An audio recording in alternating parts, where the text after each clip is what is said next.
गणपती बाप्पा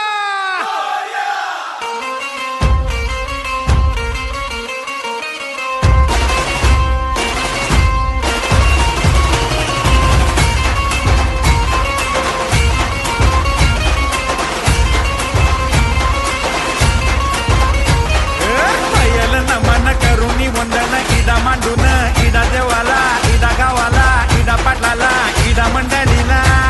आम्ही सांगतो नमन तुम्ही ऐका हो गुणीजन